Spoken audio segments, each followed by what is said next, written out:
Welcome in everybody to Scout's Eye on college football as we've got an edition of Pac-12 football and beyond as we're going to break down all the action in week 3 in the Pac-12, preview all the games, that is, tell you what to look for as we've broken down the tape and studied these teams to this point in the year.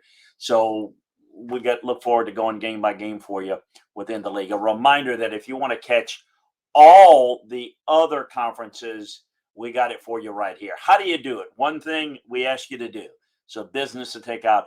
Subscribe, like, rate, review Off the Hook Sports YouTube channel, the Landry Football Podcast channel, and sign up for the Landry Football Podcast channel. You're going to get all of my football shows there, college, NFL, everything we've got going for you. And if you want more detailed film room information than we're able to fit into this show, go to LandryFootball.com. We'll break down the game from a coaching and scouting perspective for you. The football season sale is the best offer we got going, so take advantage of that or try it out for a month, whatever is your pleasure. So we've got an interesting week in the Pac-12. BYU goes to Oregon.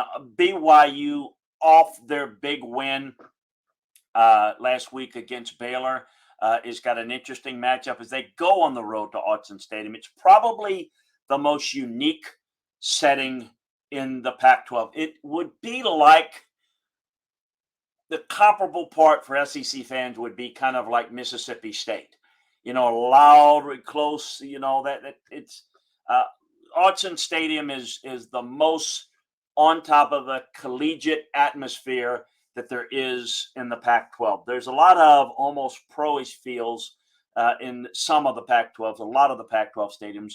Oregon has that special feel. Washington is beautiful, by the way, on the lake, but there's no real special magic to what BYU is doing thus far this year. Wins over USF and Baylor to start the season. The offensive line is solid. It usually is.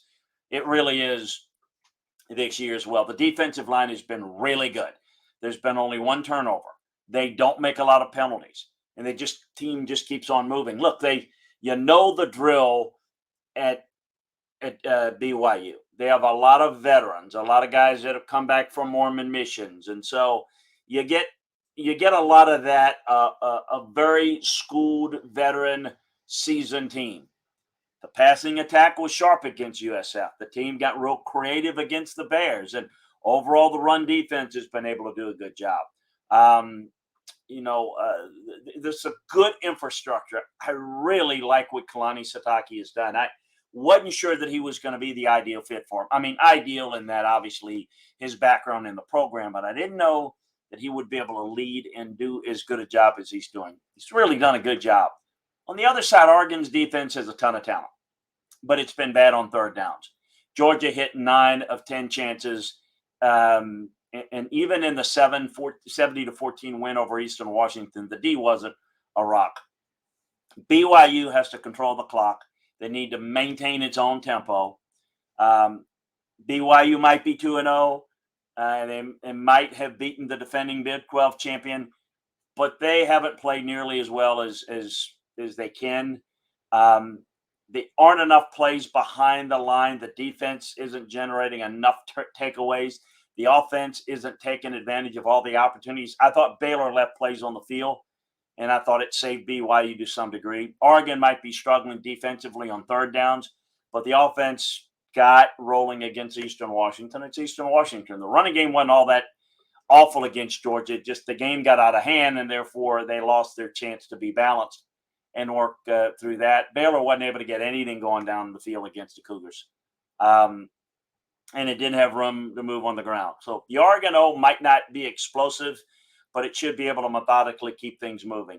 To keep, this game in perspective, both teams are good. They could be playing better. This is going to have to be Oregon's defense stepping up. BYU will come with the power for the ground game. You have to stop that at all costs if you're Oregon. Load the box, do whatever you need to do. It's going to be a tough fight, like BYU in tough fights, but this Oregon team at home is a different team, and BYU is a little different on the road. It'll be an interesting matchup. Check out my pick and what more I have to say in detail about this game over at LandryFootball.com. Hey, USC and Fresno State in the Los Angeles Memorial Coliseum. The Bulldogs of Fresno State were just one stop away from holding on to beat Oregon State. The passing game was good. The running game continued to be great. The defense held up until it absolutely needed a big play. The defense, is not going to throttle this USC offense, but the offense should be able to keep up. This USC defense is not good. Stanford was able to pound away on USC's defensive front, 5 yards a carry. And Rice, on offense that is awful, was able to average 4.3 yards a carry. In a perfect world, Jake Hayner and Fresno State's passing game kind of trade shot for Caleb Williams. But we'll see what the Trojans are able to do to kind of maybe work the running game. Keeping Williams on the sideline matters. Not turning the ball over will matter greatly. Fresno State's defense hasn't been able to generate a turnover. That matters. The Bulldogs have been strong defensively, but they're about to deal with a whole level of problems against a Trojan offense that only stopped because it really wanted to. It ripped up Rice. Williams has been outstanding. Travis Dye stepped up. The running game against the Cardinal Fresno State defense is not going to be able to handle any of that. So it's going to have to be lights out, shoot out, clean game, force the Trojans into some mistakes so that we can get extra possessions type feel for Fresno State. The Bulldogs will get their shots, but get ready to see if this USC defensive line, who's been called out and challenged for where is their toughness, we'll see if they're able to step up. Fresno State will get its points, they'll get its yards in. Will it be enough? It's early. But without question, this Lincoln Riley team at USC looks like the ones at Oklahoma. Built around offense, no attention to defense. Now, I think that's a story we need to give it time to be fair, 2 or 3 years to get good defensive players to make USC relevant defensively. But Lincoln Riley cares about how his offense looks because he is an offensive coordinator with a head coach title. So I just think it's going to be like a tennis match, and I think that USC's got a stronger serve. That might be the difference in the game. Better talent, more talent. We'll see how close Fresno State can make this. Check out LandryFootball.com for more details on this game. Colorado goes to Minnesota. Oh, boy. I want to say something good about Colorado. Let's see.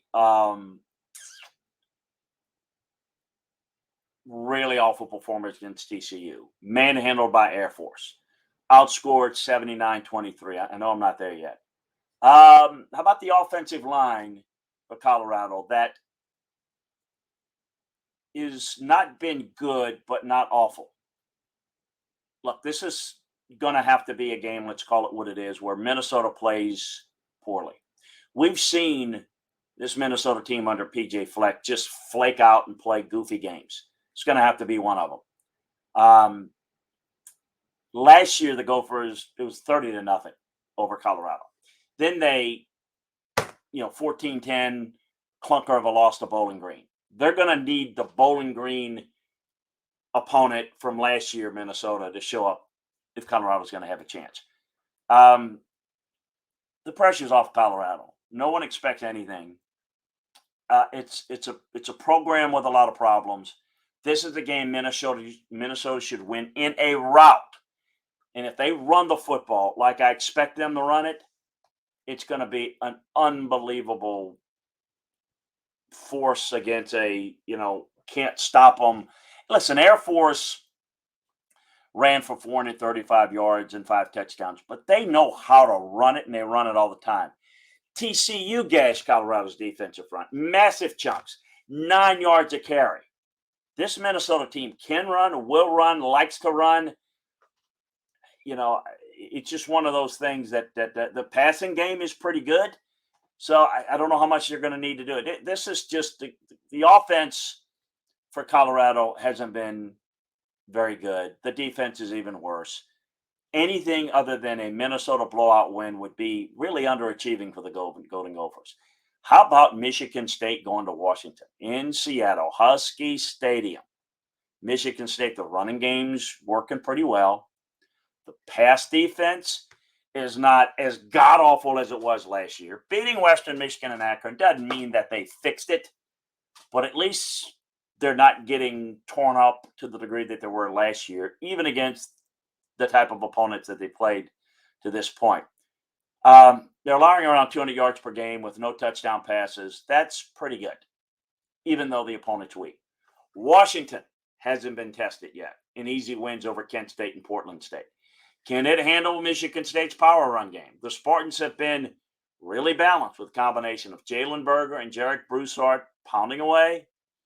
Washington's passing game is about to test out that new and improved defense, pass defense of what we speak.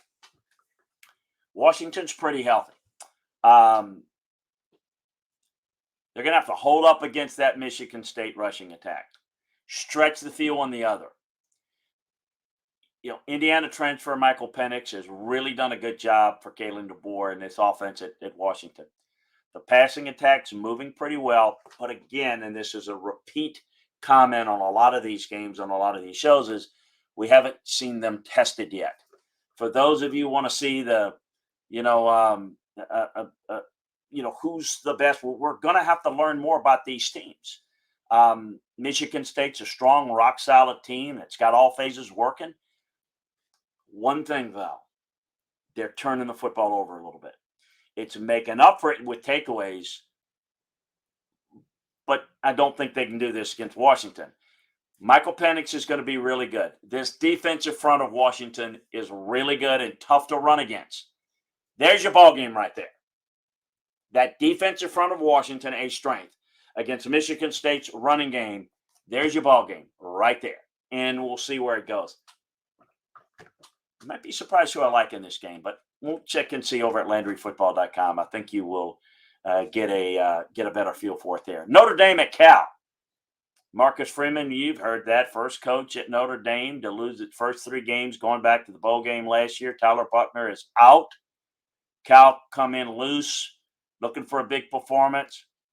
Cal Bears haven't shown much of anything offensively against UC Davis and UNLV. The passing game has been pretty good overall. The defense has been okay. It's been the strength of, and it's still the strength, but it's been okay. The team knows how to control the clock and the tempo. It's exactly what Notre Dame wants to do. Notre Dame's offense didn't do much against Ohio State. 3 turnovers against Marshall killed them. It's not like, the program is now beneath Marshall. Marshall's good. Notre Dame, you turn the football over and you have no explosive playmakers, you can lose a game like this. If Cal can get up early, they've got a really good chance here. Cal isn't doing anything special. I played 2 teams they should have rolled over, and the secondary wasn't great. The defense wasn't special like we've seen Cal play Pac-12 defense in recent years. And the pass protection is not very good. This is where the Notre Dame defense takes over. The offense is kind of scuttling around trying to find something that consistently works. The defense, has been pretty good, all things considered. How's Cal going to come out in this game? Are they going to light it up? Are they going to get the running game going? I just think that Notre Dame embarrassed the better team here. I don't think Cal has enough offensive pop. I think Notre Dame's defense is better. I think turnovers are the big factor. They are the biggest factor. And with the quarterback situation in a mess, what are you doing thinking Notre Dame might win it? I just not buying Cal yet. But is it going to be close? I think it is. Check out how close over at LandryFootball.com. Utah, it's got San Diego State and Rice Eccles. San Diego State defense is going to start playing. The pass defense hasn't been as usually as good as it normally has been, but the talent's not bad there. They've got some guys that's just not really doing a good job staying on top of routes, even though they've got ability to to stay in phase and play good coverage. They're not doing it right now. The run defense is going to really get challenged by this Utah running game, but they can line up. San Diego State team, from a football standpoint, can compete with a lot of Pac-12 teams. The Utah run defense is once again and going to be amongst the strongest in the nation, but it struggled against Florida to start the season, and holding down Southern Utah wasn't a big deal. The Aztec ground game wasn't bad in the loss to Arizona, and it rolled at will against Idaho State. There's no passing game right now coming out of the San Diego State offense. And I know you're thinking the old days of San Diego State, throw it around a wacky whack late night. And that's not what they are. Braxton Burmeister, if you remember, the Virginia Tech transfer, is running well, and he's working the dink and dunk, but they are awful on third downs. The offense is averaging 7.7 yards per completion, and Utah's going to jump all of that. You compress the field against Utah, who likes to play in a phone booth, it's going to be tough. To pull this off, they're going to have to make Utah play their style. They're going to have to grind, control the clock. Utah's dominating the time of possession. Look, this Utah team made some critical mistakes that cost them against Florida. That's not like them. Their run defense will hold off. I think they take care of San Diego State. Oregon State has got Montana State in Providence Park in Portland, where this game is being played. The Bobcats of Montana State have been fantastic thus far this year. They've got one of the more explosive offenses in the FCS. Scored 103 points in their first two games against McNeese and Morehead State. They're moving the chains regularly with a ground game that's running it well. The defense has cranked up a pretty good pass rush. Oregon State struggling to get things moving on third down. The secondary struggling. But they're 2-0, are the Beavers, because they're getting it done. It took out Boise State and Fresno State with comeback wins against the Bulldog and 5 takeaways against Boise State. Montana State might not be doing the right things right, but it turned over the ball 5 times. The pass rush isn't going to be enough. It's good enough to pull it off if the offense is as balanced as it was in the first 2 games, but it's going to be tougher here. Oregon State, I think, is going to get some downfield passing game success against Montana State, and it could be the difference here. Washington State is at home against Colorado State in Martin Stadium in Pullman. It's been a rough start for the CSU Rams, but 6 turnovers in 2 games have been devastating. But they've got some decent components to their offense. The passing game hadn't been all that good. The mid-range accuracy is there. The efficiency in the passing game is there. The other side of the defense doesn't have to worry too much about the downfield passing game. Washington State's offense has been fine, but nothing special. The Rams should be able to keep the big plays to a minimum. But, look, there's a reason why Wazoo's passing game hadn't gone off so far. I'd have to deal with the Wisconsin defense. It's one of the best in college football. The old sputtered. There were 3 turnovers, and the Cougars got the job done. The offense is and will be just fine as the season goes on, but it's been a defense that's been the star in the 2-0 start. It's forced takeaways. It's generating a pass rush. Shouldn't have a problem this week against Colorado State. Great win against Wisconsin. Don't ruin it with a performance. I think the offense with Washington State is going to start to come around. It's not a high-flying show, but I think Cameron Ward has been solid. The running game has been really good, and it doesn't have to deal with the type of defense that they went with against last week. So UCLA is in the Rose Bowl. South Alabama's coming into town, and another Sun Belt Conference team. So you say, look out. South Alabama's quietly put up a 2-0 start. Solid passing attack. Good consistency, a defense that's been really good against the run. They beat up Nicholls State, took care of Central Michigan by 14 on the road. That was a nice win. That was actually a statement win. I mean, that's a Central Michigan team that's not bad. It's good enough to be dangerous on the road. Doesn't turn the ball over, at least they haven't. And they got to catch UCLA napping. The one thing that I don't like about South Alabama is the Jaguars have really committed too many penalties. 19 will kill them here. UCLA hadn't been airtight. There's a tune-up against Bowling Green and Alabama State. The running game is rolling for 6 yards a carry. And they've got a lot more power to their run game than South Alabama's seen thus far. The Bruins will be better on third downs. The pass rush will bother Carter Bradley. Their overall offensive balance will be tough. UCLA's going to win this game, but South Alabama's playing pretty well. This will give UCLA a better test. It's got the right mix of talents and veterans to cause some problems if you don't play well. But I do think UCLA will eventually take over this game. Arizona State, he's got Eastern Michigan.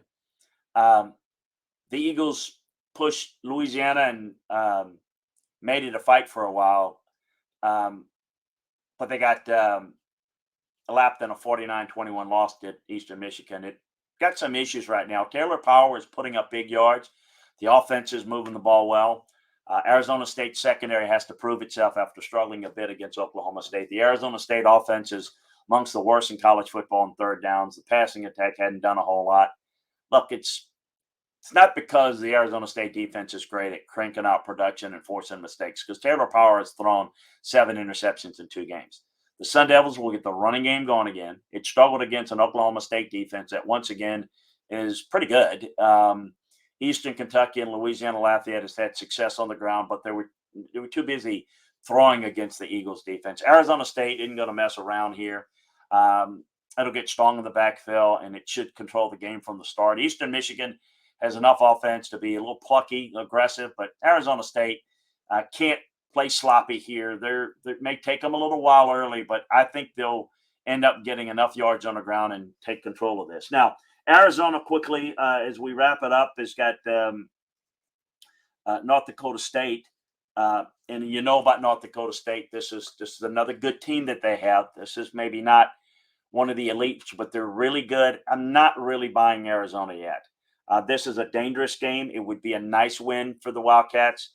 I think they've been a little inconsistent. A nice win against San Diego State. I looked at that game pretty closely, but they made a lot of mistakes in there, and I don't think San Diego State's that good.